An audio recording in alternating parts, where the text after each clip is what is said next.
Hello, everyone. Thank you so much for tuning in to episode 2 of Monkey Rambles with Dadcraft85. I had a lot of fun doing the first one, so another one came quick.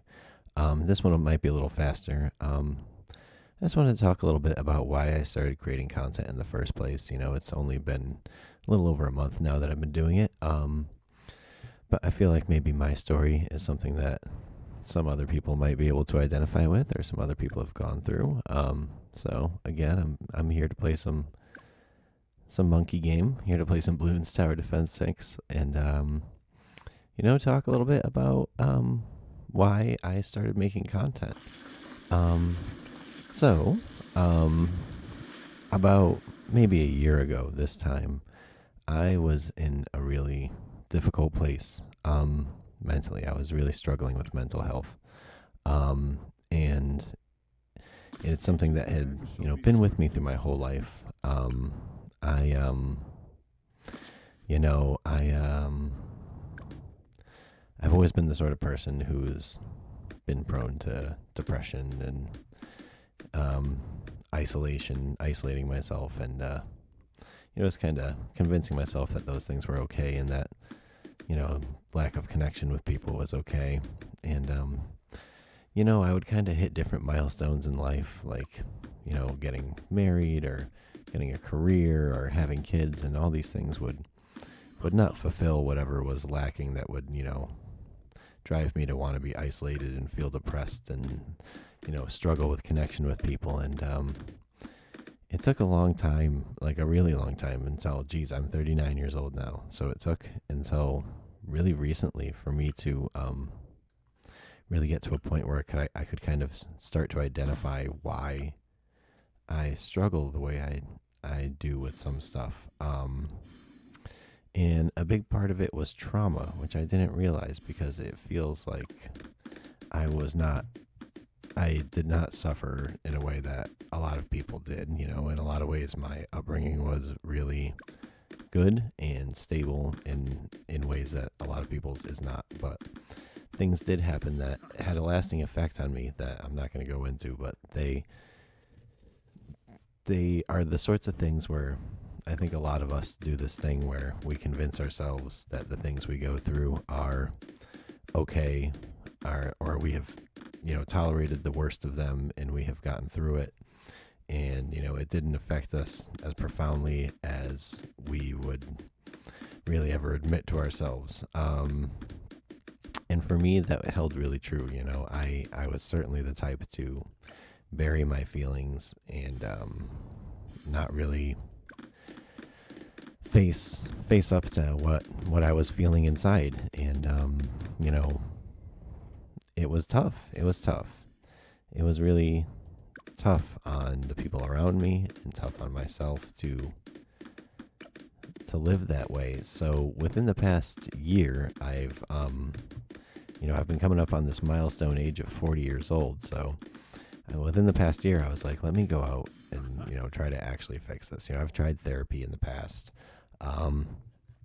but it was always kind of half-hearted on my part, and I never really was able to connect with any of the therapists. I mean, it's so important to be able to identify with whatever therapist you end up with, if you do go in to seek counseling, which I do encourage most people to do it, even if you're someone who's stable, even more stable, or never felt depressed or things like that. It's always good just to get a mental health checkup, just like you get a physical health checkup. So I think it's a good thing for everyone. I don't think it should be restricted solely to people who are feeling acute symptoms. Anyway, that's kind of a tangent. So I finally went out. Well, what really got me thinking was, in speaking with someone that I work with, they recommended a book to me called The Body Keeps the Score by Bessel van der Kolk, which really resonated with me. And he advocates for a sort of therapy called EMDR, which, is a bit controversial. So, if you read the book, your mileage may vary, and I loved it. It was very meaningful and transformative for me. I understand that the methodology and the researcher himself there can be a bit controversial for some people, but I've really benefited from it. And the therapist I found, in addition to doing EMDR, also works in internal family systems, which is another thing that, your mileage may vary. But anyway, just to say that it's very important, if you are going to seek treatment, to go out and find someone that is offering a sort of treatment that oh my gosh, look what happened in this stage. Look, everybody fell off. Wow, that was really, oh my gosh, and now all the balloons get by. Oh, that's really brutal. I see how this stage works now. Okay, I see how this stage works now. Wow, that's tough.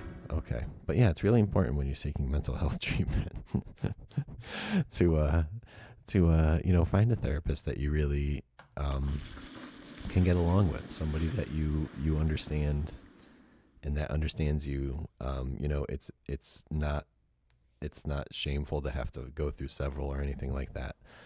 So all of this to say that I finally found a therapist that has been effective for me, and in working with her over the past few months, I have really had several breakthroughs that have been just transformative. And part of this has been getting connected to this creative part of myself again, which, I think I'd been lost for a long time. Maybe parts of it would shine through, but I never really was as connected to it as I once was. And it's been really incredible and almost like confusing in a sense to be so energized to do creative things again. And, I always loved, the internet and YouTube and online content and streaming and all those things. So I'm finally trying it now because I've finally gotten to a place through years of introspection and learning about myself and learning about how my past affected me and everything, where I can finally, feel like I can put something out there to the world and feel confident enough in myself and, not have that constant doubt and self-loathing that was so prevalent in the past for me. So yeah, it's really it feels like it's part of healing for me to make content and do this sort of stuff. So, it's really, it's a means, it's an end in itself is what I mean to say. Even if nobody ever watches these videos, it's tons of fun for me to make them, and it feels so empowering to actually put them out there and actually, put myself out there in that way when I have been so not confident for such a long time and so scared to do this sort of thing. So yeah, I don't think I'm going to beat this stage. You guys saw how badly that scared me when the thing fell apart before. And I feel like I'm going to just start really kind of rambling in circles here if I keep going for a really long time. So I was planning on making this a bit of a shorter video anyway, but I just wanted to say, thank you so much for anyone out there who engages with any of my content at all. If you watch the streams on Twitch, or if you watch my content on TikTok, or if you come to YouTube and watch anything, thank you so much. And I would appreciate anybody who subscribes or follows or likes or interacts in any way. But even if you don't, even if you just watch, thank you so much. You guys are all amazing, and it's just been so cool to be able to put myself out there in this way and grow, even in the short time that I've been here, and I can't wait to do more. And yeah, I really love this. I love this for me. It's great. And I hope just putting some positivity out there helps somebody. And yeah, so I'll see you guys next time on the next Monkey Ramble. Hopefully I'll figure out this stage by then and we'll be able to actually get through it. Maybe I'll do a little research. Maybe I'll play this game on stream. Maybe you should come check me out on stream on twitch.tv/dadcraft85. You can find me on all the socials there. Please like, subscribe, follow, all the things. Like I said, love you guys so much. Anyone who watches this, I appreciate you. I will see you next time on Monkey Rambles. Thank you so much. Goodbye.